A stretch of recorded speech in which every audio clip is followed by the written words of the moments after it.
Una serata dove il consigliere regionale Roberto Bet ha rendicontato la sua esperienza in questi 5 anni. Una cosa che non si è mai vista, come l'ha detto lei nel suo intervento, e che gli fa onore. Cosa dire di più? Cosa dire di questa serata e del futuro di quello che sarà la presidenza del Veneto e del suo consiglio?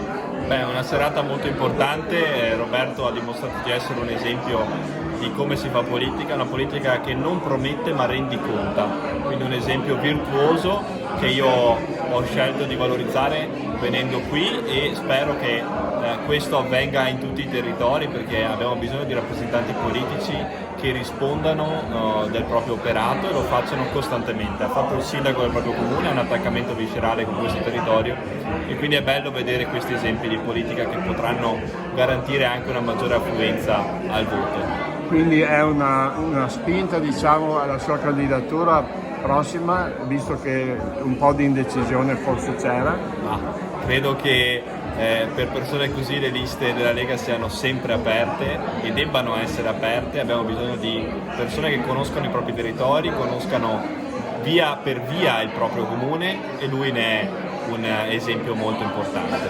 Abbiamo bisogno di una politica territoriale, identitaria, coraggiosa, e io spingo per questo. Grazie.